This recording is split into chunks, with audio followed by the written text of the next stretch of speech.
Aquí comienza Sucedió una noche colección, una antología del programa de la SER dedicado al cine clásico. I wanna hide from the sun, I wanna live in the dark, I wanna go to the movies. Nobody's waiting outside, but I feel alright, 'cause I'm here on my own. I can kiss Marion and Jane, I can sing in the rain, I can be Superman. I'll never come out again. Las estrellas míticas, los grandes directores, las películas inolvidables. Dirige y presenta Antonio Martínez. Hola, ¿qué tal? Muy buenas a todos. Bienvenidos a Sucedió una noche colección, una antología del programa de la SER dedicado al cine clásico. Hoy hablaremos de una de las películas más polémicas de la historia del cine. En la cocina hay mantequilla. Así que estás ahí. ¿Por qué no me contestabas? Trae la mantequilla. De la estrella que dejó su vida en la carretera. Pequeño bastardo, el Porsche de carreras de James Dean. Le puso ese nombre en su propio honor y le pintó el número con el que él corría, el 130. Del productor más importante del Hollywood clásico. Mickey, Judy, quiero presentaros a... Lana Turner, soy una gran admiradora. Mickey, Lana va a interpretar a tu novia en la nueva película de Andy Hardy. Veremos lo que pasa cuando el autor se convierte en personaje. De modo que vos sois el famoso William Shakespeare, de cuyas obras tanto he disfrutado. Y charlaremos del cine de su vida con Verónica Echegui, una actriz feliz. Todas las películas que veía, todas me llevaban hacia el mismo lugar, ¿no? Necesito hacer esto, necesito meterme en estos mundos y la verdad, muchas veces no quiero volver porque me lo paso tan bien en ese otro lado. I wanna hide from the sun, I wanna live in the dark, and I'll never come back. El espectáculo está a punto de comenzar, pero no se alarmen ustedes, no les cobraremos la entrada. I'm a long time woman, and I'm serving my time. I've been locked away so long now, I've forgotten my crime. Been working on the road now, I've been working by the sea, been working in them cane fields, and I wanna be free. Well, 99 years is a long, long, long time. 99 years is such a long, long, long time. 99 years is a long, long time. Well, look at me, I'll never be free. I'm a long time woman.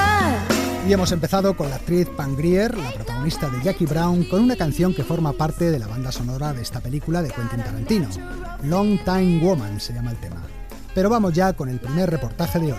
En él vamos a recordar a Louis B. Mayer, el gran jefazo de la Metro-Goldwyn-Mayer, un hombre cuya biografía no solo es la encarnación del mito del sueño americano, la del hombre hecho a sí mismo, sino que en buena parte representa la historia del Hollywood clásico. The clown with his pants falling down, or the dance that's a dream of romance, or the scene where the villain is mean, that's entertaining.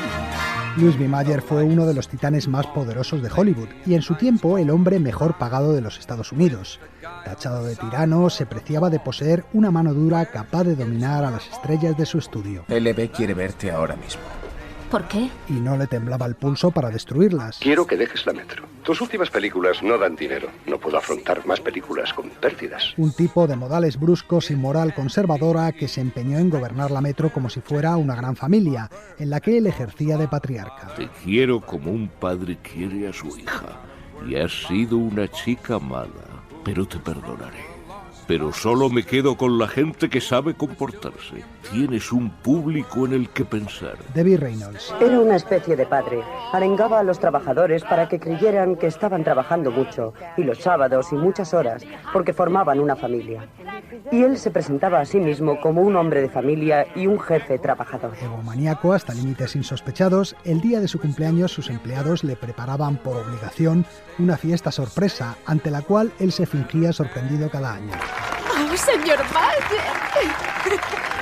Como la mayoría de los magnates del Hollywood clásico, Mayer había nacido en Europa y era de origen judío. Jacob Bernard, Jack Warner, Shmuel Gelfitz, Sam Goldwyn y, por supuesto, el tuyo, Lazar Meyer. Su padre era un chatarrero ruso que emigró con su familia a Canadá. De joven, Luis trabajaba con él hasta que se aventuró a comprar un viejo teatro y lo convirtió en un cine. Tuvo éxito y fue comprando otras salas por el país hasta que decidió trasladarse a Los Ángeles.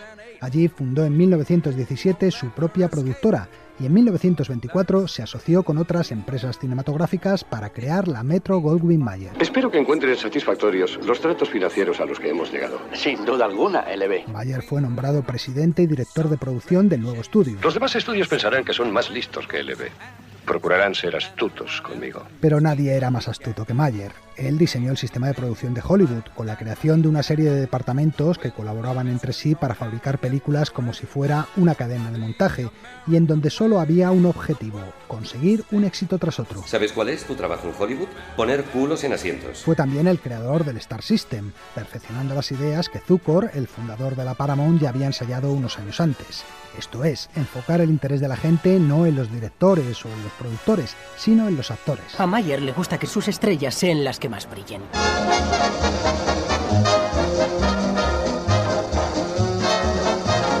Con el Star System, los actores firmaban largos contratos con el estudio. A cambio, la Metro les garantizaba el trabajo, eso sí, sin poder elegir los papeles que interpretaban y trabajando a destajo. Necesita descansar al menos 6 semanas. No puedo parar una película durante 6 semanas, doctor. 3 semanas. Le doy 3 semanas, pero será mejor que esté de vuelta aquí en condiciones. ¿Me está oyendo? Estos son asuntos de contrato, asuntos legales. El estudio controlaba también la imagen pública de la estrella. Oye, ¿te han asignado un publicista? No. ¿No? No sabes lo que te estás perdiendo. Al mío le llamo el vicepresidente a cargo de Mickey Rooney. Solo chasqueo los dedos y aparece él.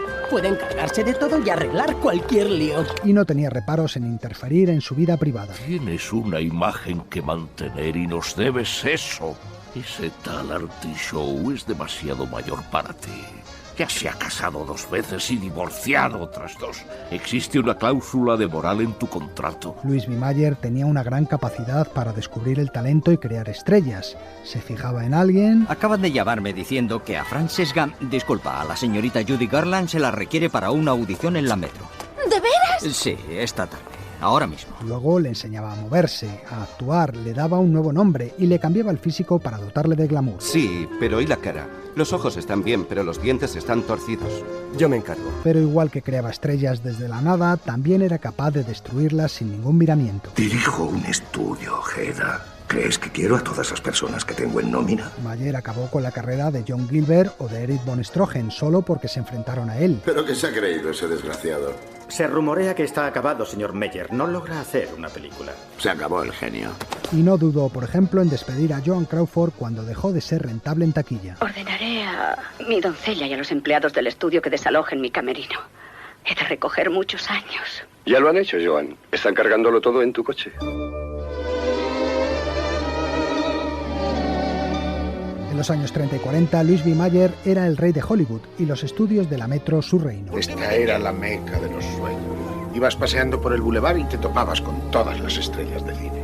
El estudio era una auténtica ciudad con su propia policía, servicio de bomberos y una oficina de correos encargada de contestar la inmensa correspondencia que recibían las estrellas. Había además una escuela y un restaurante donde el plato estrella era una sopa al estilo de como la preparaba la madre de LB. Desde su despacho de paredes de cuero blanco se divisaban los 32 platós diferentes donde trabajaban más de 6.000 personas, además de camerinos, almacenes, oficinas y el pequeño zoo en el que vivía el león que se encargaba del inmortal rugido de la Metro.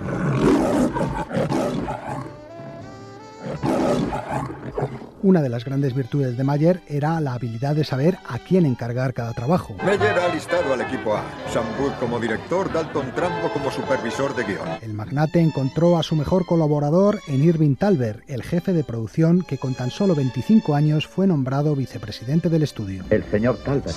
Le extraña, ¿verdad? Le ocurre a todo el mundo. Ayudado por Thalberg, LB presumía de tener un fino olfato para detectar los gustos del público. La gente está harta de la vida. Quieren un mundo de ficción.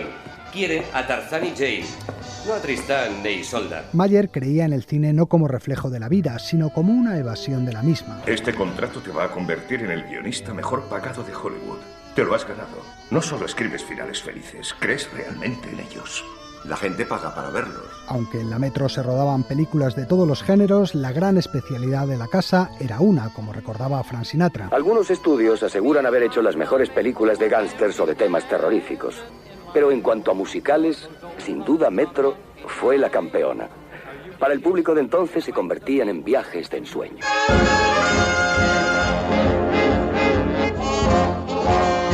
Louis B. Mayer era el productor más respetado de Hollywood, la cabeza visible de la industria. Bueno, ¿y qué dijo Louis después?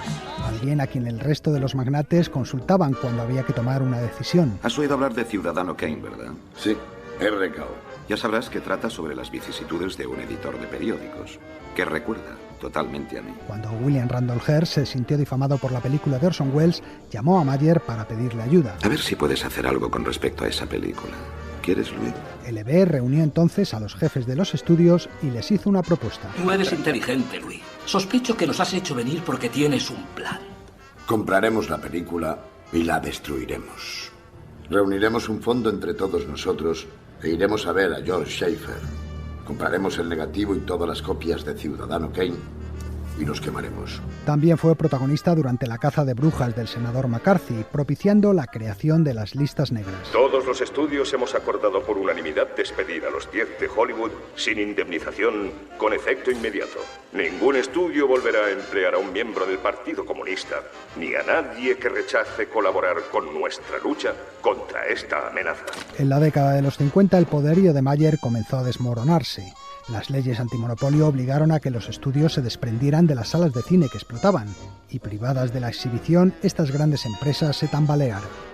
También surgieron estrellas rebeldes como Marilyn Monroe o Liz Taylor, que cuestionaban los largos contratos del Star System. Acabarán por exigirme que lleve la marca de la Metro tatuada en el culo. LB se fue convirtiendo en un viejo dinosaurio que ya no entendía el nuevo cine más apegado a la realidad que demandaba el espectador y no controlaba la nueva forma de hacer negocios en esta industria. Es hora de hacer cambios.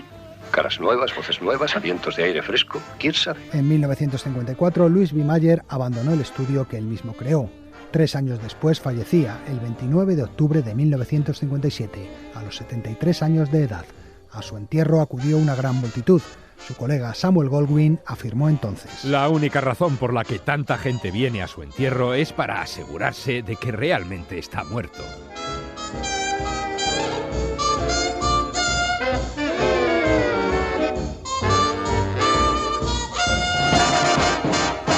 Sucedió una noche, un programa de la cadena SER y el canal de televisión TFM.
Esto que suena es una nana tradicional galesa titulada Suogan, que John Williams adaptó para la película de Spielberg El Imperio del Sol.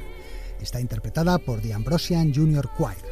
Los que han visto la película recordarán que la cantaba un Christian Bale niño, pero en realidad la voz la ponía el solista de este coro, James Reinbeer. Y ahora, como os anunciábamos al principio, vamos a hablaros de una de las películas más polémicas de la historia. Un film que marcó época y que no hace mucho volvió a estar de actualidad cuando se hicieron públicos algunos hechos de su rodaje. Os estamos hablando de El último tango en París. ¡Esto es un escándalo! ¡Una guarrería! ¡Me voy a la comisaría! El último tango en París se había estrenado en Italia una noche de diciembre de 1972. A mitad de la proyección, un espectador se salió de la sala, se fue a comisaría y presentó una denuncia contra la película y su director. El fiscal la admitió a trámite, ya que opinaba, como el indignado señor, que la película era un compendio de vicios y contenidos pecaminosos. Dios mío, qué vergüenza. ¿Pero cómo se puede hacer una cosa así? El juez condenó a Bertolucci y a Grimaldi, el productor, a 2 meses de cárcel. Además, se les quitó el derecho al voto durante 5 años y la película fue retirada de las pantallas. Esto es alucinante. ¿De qué clase de justicia estamos hablando? Pero, ¿qué era lo que provocaba tanto escándalo? La película contaba la relación de una joven francesa con un americano maduro, atormentado por el suicidio de su mujer. ¿Qué estoy haciendo contigo en este piso? ¿El amor? Bueno, digamos que prácticamente lo que estamos haciendo es darnos gusto. Ya veo que me tomas por una cualquiera. ¿Qué?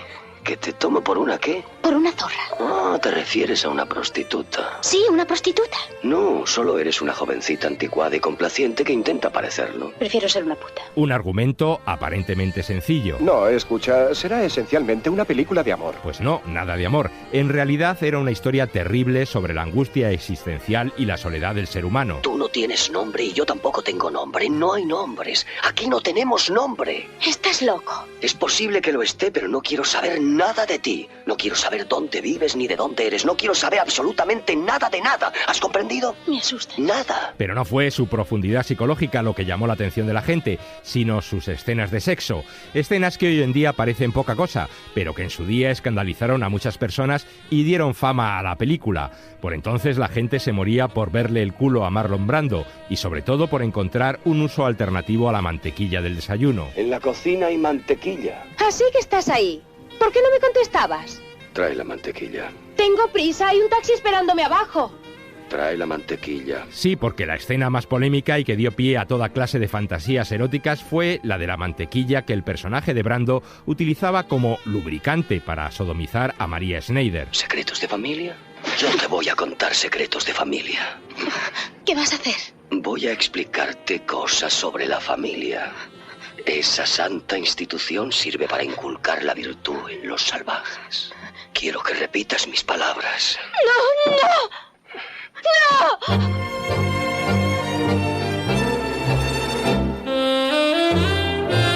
Por supuesto, con semejantes cartas de presentación, la censura franquista en España no dejó entrar ni una sola copia. La película estaba terminantemente prohibida, pero eso no significó que los españoles nos quedásemos sin verla. Sí, dígame. Hola, soy yo. Hola. Oye, mira, por fin vamos a ir en coche, pero solo caemos 4, vamos en el 600 de Pedro.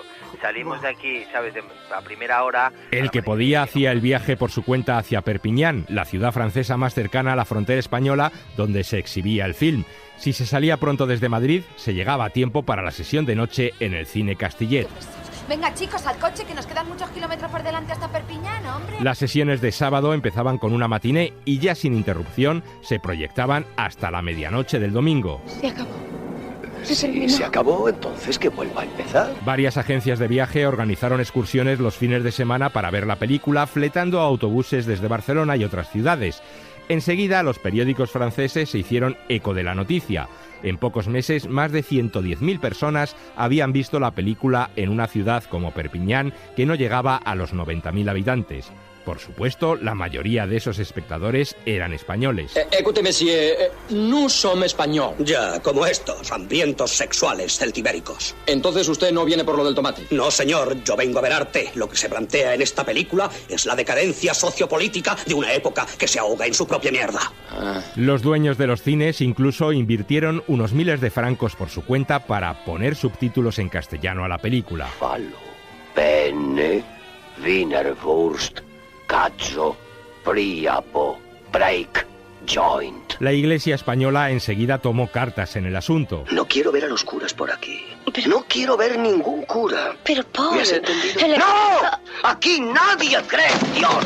El obispo de Perpiñán, indignado con lo que estaba pasando, había escrito al cardenal arzobispo de Barcelona para quejarse y desde la jerarquía eclesiástica se dio la orden a los párrocos para que en sus homilías abominasen de la película y de los viajes a Francia para verla. ¡Ay, la carne, la carne! Recuerda el refrán. Deja tú a la lujuria una vez y te dejará ella a ti 3. Sí, padre. El que no debió enterarse muy bien fue el párroco de un pequeño pueblo fronterizo. Había oído hablar de la película, pero pensaba por el título que era una biografía de Carlos Gardel, su gran ídolo. Así que el Círculo de Acción Católica del pueblo fletó un autobús para desplazarse a Perpiñán. Lo que pasó cuando entraron al cine ya os lo podéis imaginar.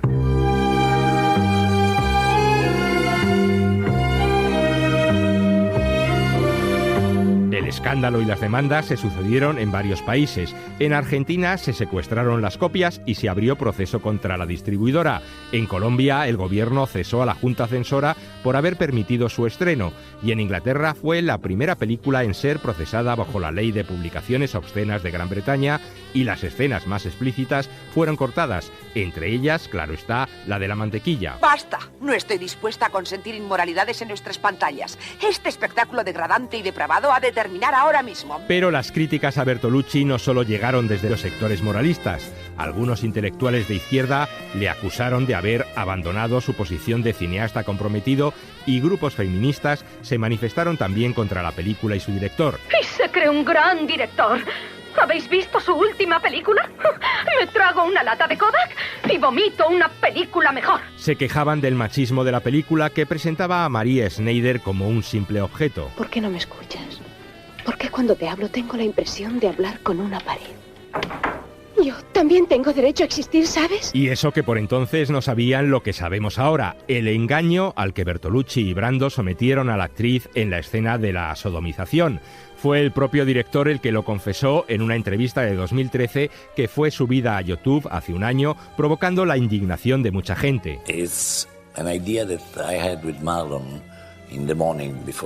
Fue una idea que tuve con Marlon esa misma mañana antes de filmarla, pero me porté de una manera horrible con María, ya que no le dije lo que iba a pasar. Quería su reacción como niña y no como actriz. Quería que reaccionara al acto de humillación y que gritara de verdad, ¡no, no! Y creo que ella siempre me odió por eso. A mí e incluso a Marlon Brando, porque ninguno de los dos se lo contamos. Y me siento muy culpable por ello. Algunos medios han publicado que la violación fue real, pero no es cierto, aunque eso no quita lo denigrante que resulta engañar a una actriz con una escena que no estaba en el guión y que unos hombres manipulen a una mujer que no estaba en las mismas condiciones que ellos con la coartada artística de buscar una interpretación mejor.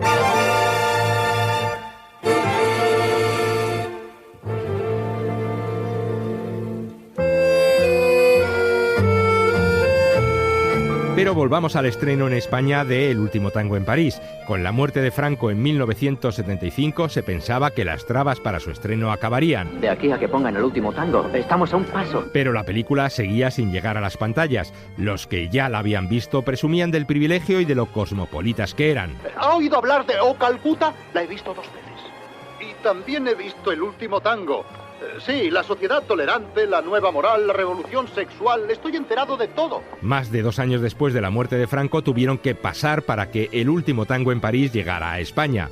El 23 de diciembre de 1977 se hizo un primer pase en 2 cines de Madrid y unos días después, el 16 de enero de 1978, tenía lugar el estreno oficial en España. La gente fue a verla. Algunos se quedaron tan solo en las escenas de sexo. ¿Cómo está la tía, Otros, los menos, apreciaron su profundidad psicológica y existencial. Tiene ese toque de las primeras películas de Bergman. Con los años, el escándalo y las prohibiciones se olvidaron y los verdaderos valores de la película fueron reconocidos por la crítica y el público. Hoy en día, El último tango en París se ha convertido en un clásico y se la considera una de las películas más revolucionarias de la historia del cine.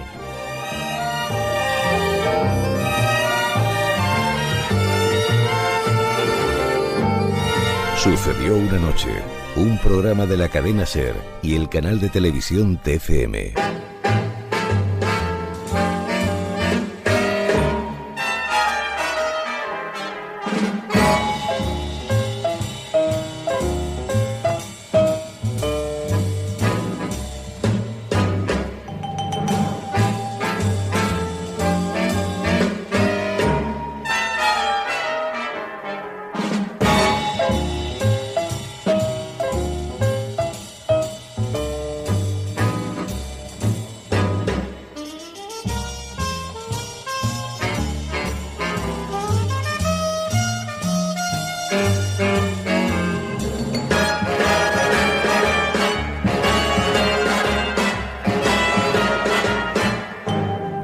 pianista de jazz y compositor francés Martial Solal, con un tema de la banda sonora de Al final de la escapada, el clásico de Jean-Luc Godard. Pero seguimos avanzando y nuestro siguiente personaje es el dramaturgo más importante de la historia, William Shakespeare.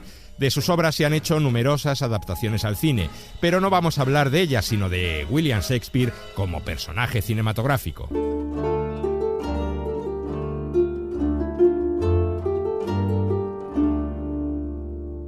Alma de la época, maravilla de nuestro escenario, nuestro Shakespeare, porque es de todos nosotros, ¿no es así? El dramaturgo más representado de la historia, autor de 37 obras teatrales, 154 sonetos y varios poemas narrativos, que en su conjunto están considerados como la máxima expresión de la humanidad en lengua inglesa. En efecto, William Shakespeare no solo es patrimonio de los británicos, lo es de todos. Por eso se le conoce y admira en todos los confines del planeta. No sé quién es Shakespeare. El tipo que inventó la estilográfica. Sí. Bueno, rectificamos, casi todos le conocen. En el cine al menos su presencia ha sido enorme. No solo es el autor más veces adaptado a la pantalla, sino que su influencia se puede rastrear en infinidad de argumentos o secuencias concretas. Un ejemplo. En el clásico El extravagante Dr. Dolittle, Rex Harrison llegaba a una isla perdida en África donde todos los nativos eran seguidores de Shakespeare. Los libros y tesoros de arte los hallaréis por doquier. Todos nuestros isleños hablan 9 o 10 idiomas. A nuestros hijos les ponemos los nombres de nuestros autores favoritos. Por eso yo me llamo William Shakespeare. Perdonen por estos accesorios. Estamos ensayando El mercader de Venecia para nuestro festival shakespeariano. Tome asiento. Pero Will Shakespeare también ha aparecido en numerosas películas como personaje. De modo que vos sois el famoso William Shakespeare, de cuyas obras tanto he disfrutado. Le hemos visto como el genio que era, pero también como ser humano, con sus debilidades y temores. Los tísicos se confabulan contra mí. Will Shakespeare es el autor de la obra. Vamos allí a toser. Vamos a ver algunos ejemplos sacados de nuestra videoteca.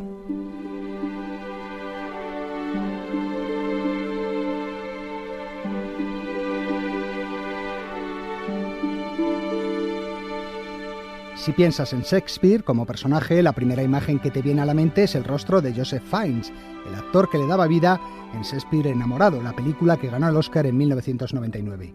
Allí le veíamos con el corazón rebosante de amor por Gwyneth Paltrow, como si fuera uno de sus propios personajes. Romeo, caballero de Verona. Una comedia de William Shakespeare. ¡Milady! ¿Quién está ahí? Will Shakespeare. Maestro Shakespeare. El mismo, ay de mí. ¿Por qué ay de mí? Soy un humilde actor. Ay de mí, decís bien. Yo os tenía por el poeta de mi más alta estima y por autor de obras que han robado mi corazón. También soy ese. Las visitas a Shakespeare son habituales cuando se trata de viajes en el tiempo. Así ocurría, por ejemplo, en la película El mundo de Sofía. William Shakespeare, ¿has oído hablar de él? Sí, es un dramaturgo, ¿verdad? Leave the anger to the spectators, ¿Es then. sí? Do I know you, sir? Oh, I'm sorry, my name is Alberto. William Shakespeare, my pleasure. Sofía. Could we get home, William? William, please. Excuse me. Están ensayando Hamlet. Admiración y embeleso. En cambio, Rowan Atkinson, en su serie La víbora negra, le daba un puñetazo al encontrarle. De parte de todos los estudiantes de los próximos 4 siglos, ¿tenéis idea del inmenso padecimiento que vais a causar? ¿Cuántas horas incrustadas en un pupitre tratando de encontrar una sola gracia en sueño de una noche de verano? Eso por la interminable versión de 4 horas de Hamlet hecha por Kenneth Branagh. ¿Quién es Branagh? Le diré que lo preguntasteis. Y os aseguro que le dolerá. Un tratamiento muy interesante del personaje fue el que hizo el director Roland Emmerich en su película Anonymous. Este film planteaba un misterio. Ni un solo manuscrito, de ninguna clase, ha sido hallado jamás escrito de puño y letra de William Shakespeare. En 400 años, ni un solo documento.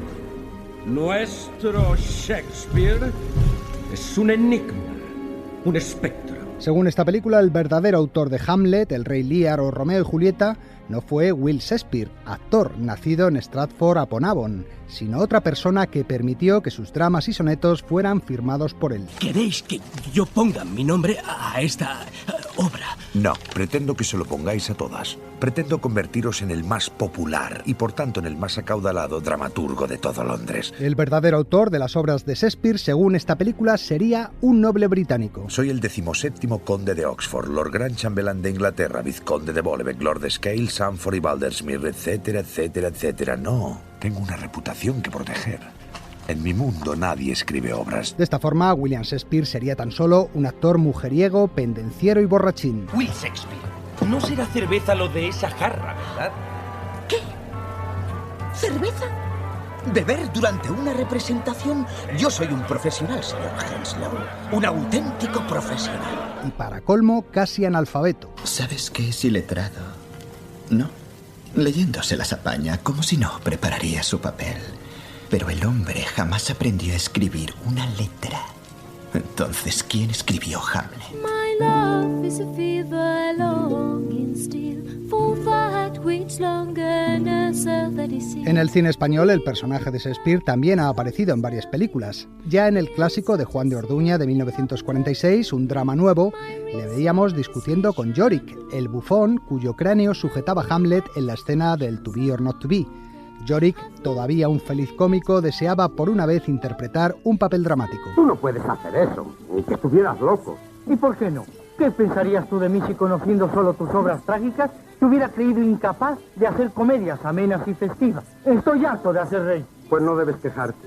Quisiste hasta hoy hacer reír y se rió el público. Pobre de ti, si un día te propones hacerle llorar y el público da también en reírse. Más recientemente, en 2007, la directora Inés París fantaseaba con un posible encuentro entre Cervantes y Shakespeare en la película Miguel y William. Soy mejor poeta que vos. Idos al infierno, William Shakespeare. Incluso llegaban a cruzar sus espadas. Dadme el colgante. ¡Colgante! ¡Yo no tengo! Se acabaron las mentiras. William Shakespeare. ¡Cervantes! ¡No! También en el cine de animación hemos visto a Shakespeare como personaje. Aparecía en la Lego película y en Romeo y Julieta, el gnomo enamorado hablaba en el parque con una estatua suya. Tu historia me recuerda mucho a otra que yo me sé. ¿Y qué pasa al final? ¿Vuelven a estar juntos? No exactamente. ¿Cómo que no exactamente? Pues, en realidad, ella finge estar muerta y él la encuentra. Se piensa que ha muerto y se quita la vida. Ella se despierta, lo encuentra muerto, se quita la vida y acaban muertos los dos. Cae el telón, fin de la historia. ¡Ovación! ¡Ovación! ¡Bravo! ¡Que salude el autor! Como veis, no solo ha llenado el cine con las adaptaciones de sus dramas, sino que su presencia como personaje se extiende a otras cuantas películas. No en vano estamos ante uno de los autores más influyentes de la cultura universal, si no el primero, y así seguirá siendo. Aunque nuestra historia ha acabado, la de nuestro poeta no. Pues su monumento perdurará en el tiempo, hecho no de piedra, sino de versos, y se le seguirá recordando mientras las palabras estén hechas de aliento y el aliento de vida.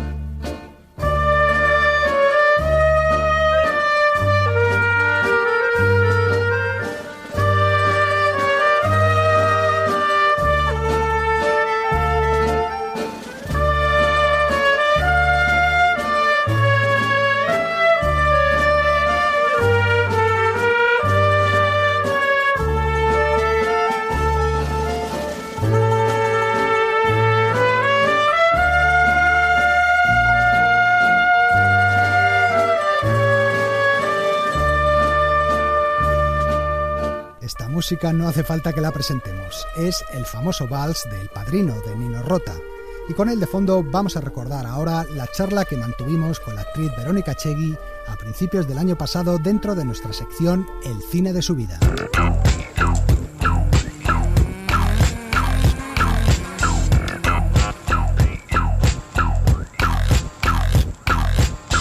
Esta es la historia de una niña que vivía en el barrio de La Paz.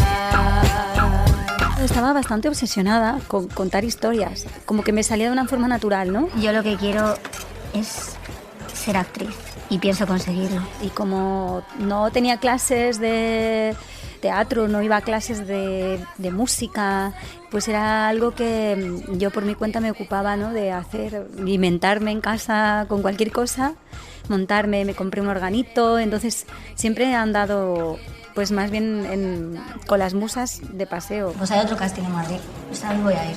¿Qué sí, hijo? ¿Una tontuna esa va a ser actriz? No tiene ni puta idea. Pues a ver, por algo tendré que empezar, ¿no? ¿O es que te crees que me quiero estar aquí haciéndome 40 horas toda la vida? No era nada terrenal, ¿no? No estaba en clase. Estudiaba por estudiar para probar, pero todo iba dirigido a algún día quiero ser actriz, algún día quiero hacer un curso, ver por dónde tiro y dedicarme a esto. Y no veía otra cosa, y no la veía de verdad. ¿Juani Jurado? Yo. Bueno, ¿y tú qué quieres hacer, Juani? Yo quiero ser actriz. Actriz. Bueno, algo encontraremos.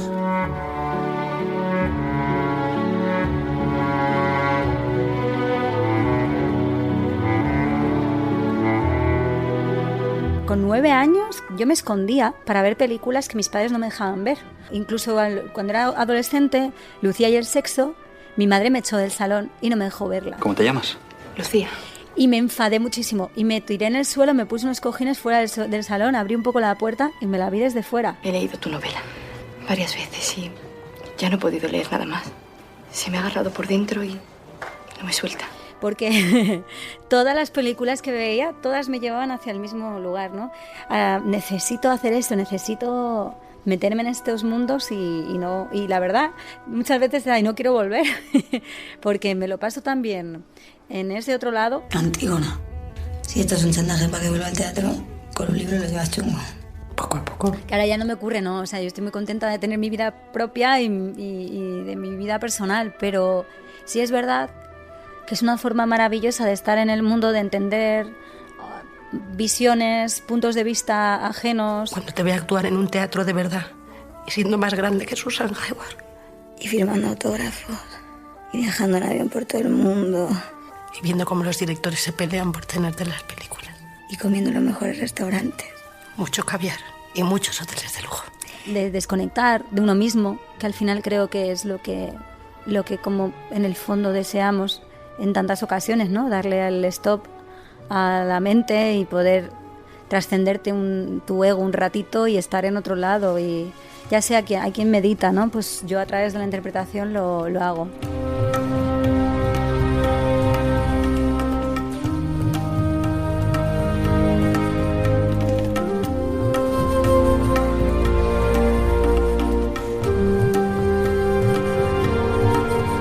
Pues hay algunos personajes que han venido o han nacido de personas que ya conozco y me he puesto a imitarlas, a observarlas, y otros han sido como más abstractos. Por ejemplo, en el caso del patio de mi cárcel, fui a buscar un referente concreto. ¿Sabes qué es lo peor de estar aquí encerrada? La costumbre. El momento que te acostumbras a follar con tu novio en la misma cama que las otras, a hablar a voces con tu familia, al megáfono, a los putos partes, y el momento en que todo eso lo ves normal, estás perdida. Entonces fui conociendo a diferentes mujeres que habían estado en la cárcel o que habían estado enganchadas a la heroína, estuve con ellas y había una en concreto que me sirvió mucho y estuve observándola mucho. O a veces me vienen cosas como si fueran regalos de repente que caen, así cuando justo me estoy preparando algo, ¿no? Y alguien me hace un comentario, o veo a alguien en la calle, o leo un libro, o veo un cuadro, algo que de repente me sirve y me funciona. Vas a dejar de comportarte como una cría y vas a volver al taller. Tenemos una función increíble por escribir.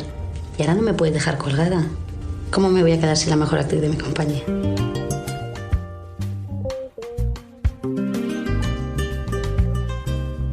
Yo es que sí, tengo un rato y me veo una película. O me leo un libro, pero sobre todo me veo películas. Y sobre todo intento rescatar las míticas que no he visto, que se me acumulan. Tengo listas en el teléfono de películas, tengo cientos de películas que no he visto, que me las voy apuntando. Y en cuanto tengo un rato, busco una y me la veo. Hace poco he visto The Square, Ruben Östlund. Es fascinante este señor. Bienvenidos todos. Para entrar tienen ustedes que decidir entre estas dos opciones. Por un lado, si confías en la gente.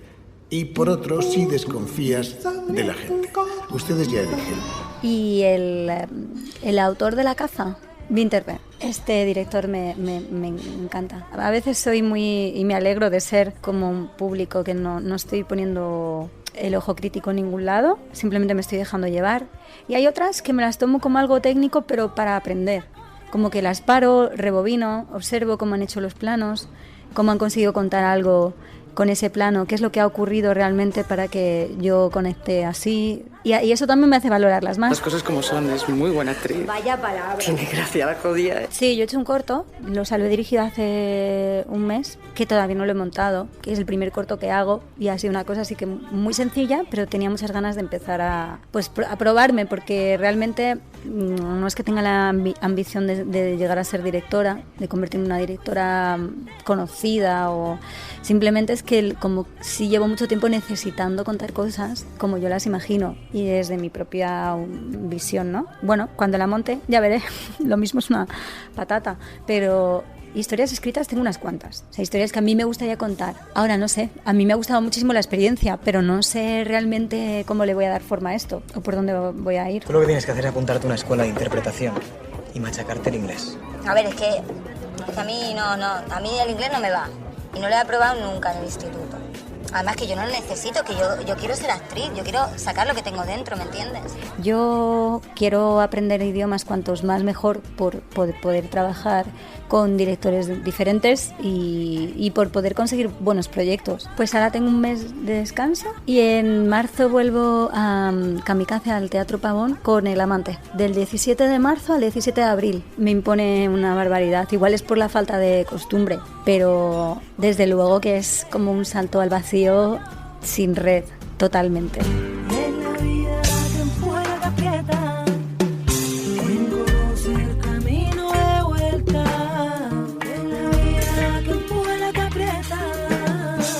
Sucedió una noche. El cine clásico en la SER.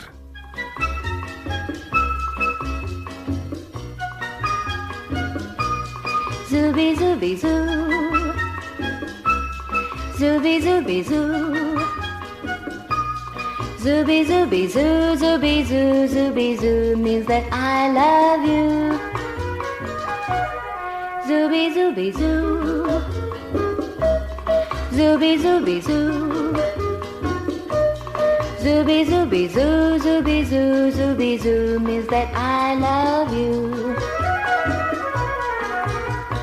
Here's a simple idea for you. Heavenly music and only for two. Don't need the words, they get in the way. Here is what you say. Zubi, zubi, zoo. Zubi, zubi, zoo.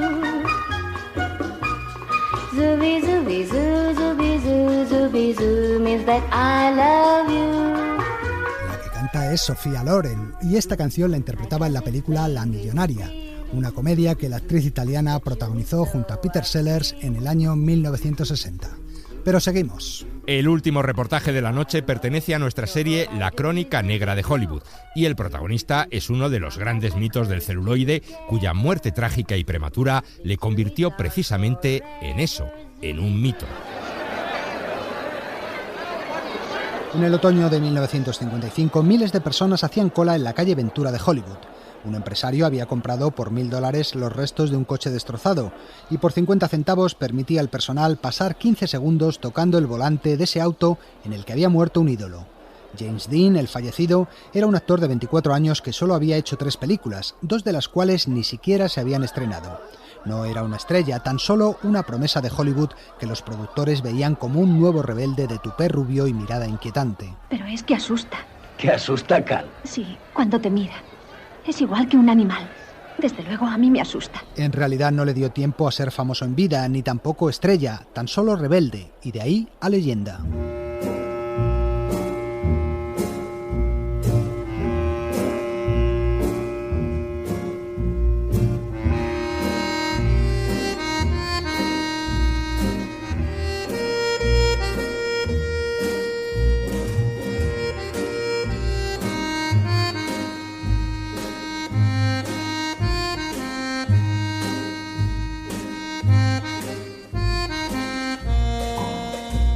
Tenía una curiosidad provocadora.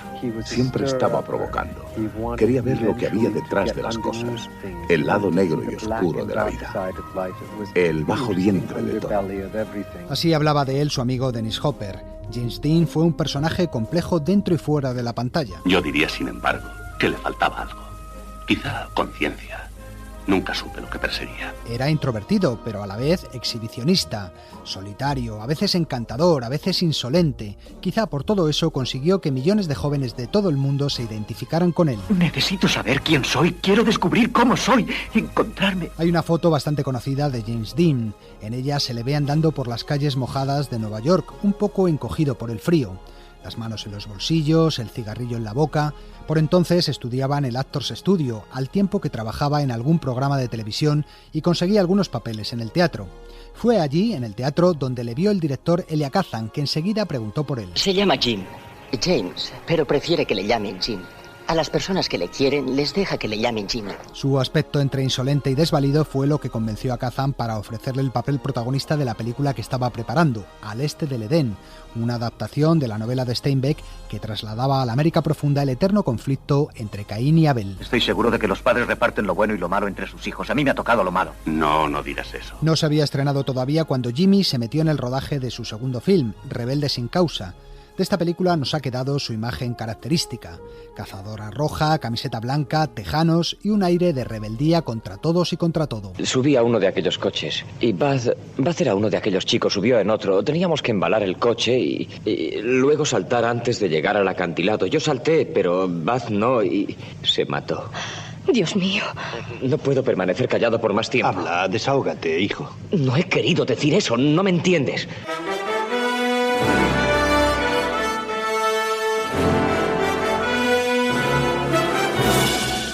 Dean le encantaban los coches e incluso participó en algunas carreras de aficionados.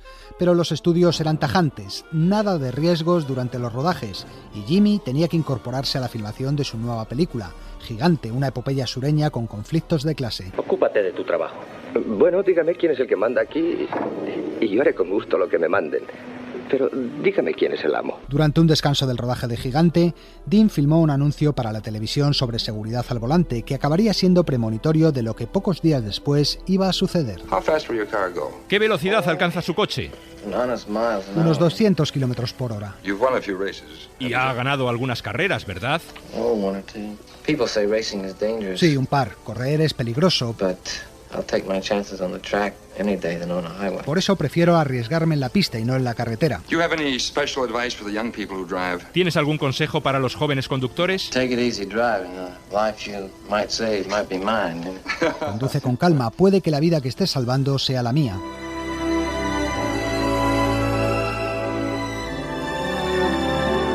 Por aquellos días, un nuevo amor había aparecido en su vida. Pequeño bastardo, el Porsche de carreras de James Dean. Le puso ese nombre en su propio honor y le pintó el número con el que él corría, el 130. Julie Harris, compañera de James Dean en Al este del Edén. Me dijo, voy a llevarte a dar una vuelta en mi coche nuevo. Me subí al coche. Era un descapotable, un deportivo pequeño. Recuerdo que subió por las colinas de Hollywood a toda velocidad y el coche iba así... Iba literalmente agarrada. Y es que, a pesar de lo que decía en el anuncio, a Jimmy le gustaba mucho ir a toda velocidad por el asfalto.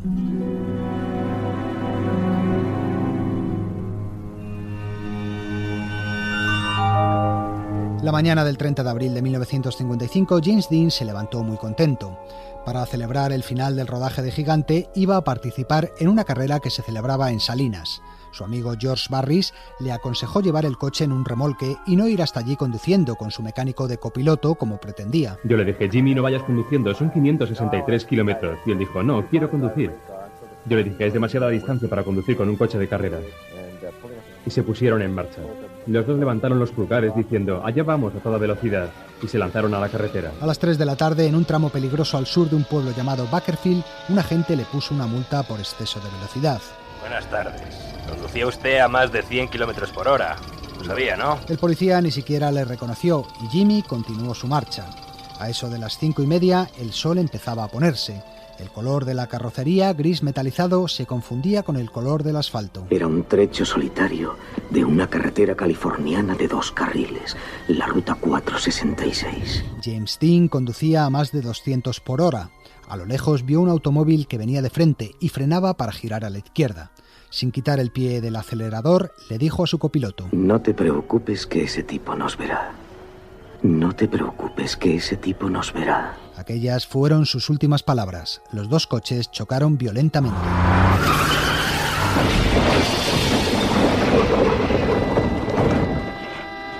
El agente de tráfico Ronald Nelson fue el encargado de hacer el informe del accidente. Recibí una llamada a las 5:59 de la tarde. Un accidente había ocurrido en la carretera 466 en la intersección con la 41.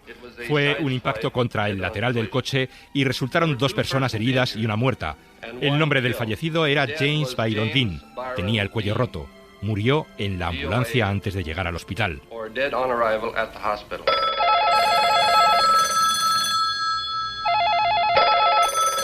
Los teléfonos de los periódicos, hospitales y comisarías de la costa oeste empezaron a sonar con histeria. La misma histeria que se apoderó de muchos fans. Su casa de Los Ángeles y su apartamento de Nueva York fueron saqueados en busca de recuerdos, y en el cementerio hubo que poner vigilantes privados por miedo a que algún admirador robara el cuerpo de Jimmy. La Warner, el estudio que produjo Gigante, recibió durante el año siguiente a su muerte más de 2 millones de cartas dirigidas al actor fallecido, y tuvieron que crear un departamento de secretarias para hacerse cargo de la correspondencia.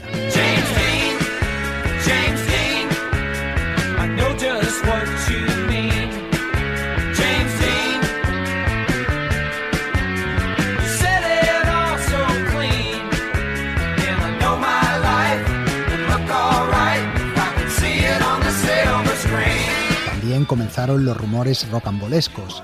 A pesar de las evidencias fotográficas, algunos fans se negaban a admitir que hubiera muerto. Decían que su tumba estaba vacía y que James Dean vivía en el anonimato con el rostro desfigurado. También hubo gente que acusó a la actriz Mayla Murmy, famosa por su personaje de vampira en la televisión americana, de haberle lanzado una maldición que acabó con su vida. Una vez tuve que ir al cementerio de Woodlawn y posé para un fotógrafo. Convertí una de esas fotos en una postal. En ella escribí: me estoy divirtiendo mucho. Ojalá estuvieses aquí. Es lo que se hace cuando uno se va de vacaciones. En ese caso era Jimmy el que estaba lejos. Durante algún tiempo mi vida fue muy dura porque hubo gente que pensó que yo había tenido algo que ver con la muerte de Jimmy. Había muerto el actor, pero había nacido el mito. Tal y como dijo el cura que ofició su funeral en su pueblo natal: Hermanos, la carrera de James Dean no ha terminado. Únicamente empieza. Y recordadlo, el mismo Dios dirige la producción.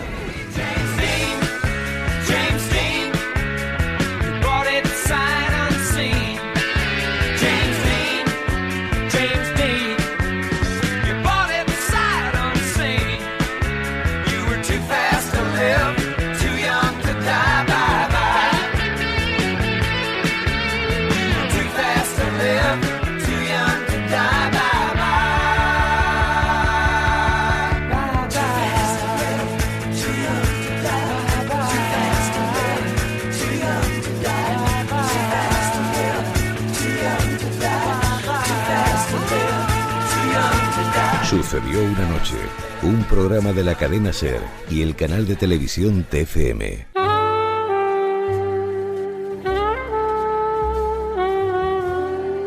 Es hora de marcharnos y lo vamos a hacer con el tema central de la película Taxi Driver, compuesto por el gran Bernard Herrmann. Mañana volvemos a la misma hora con más reportajes sobre cine clásico en Sucedió una noche colección. Un saludo de Antonio Martínez y Elio Castro y que paséis un feliz día.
Thank you.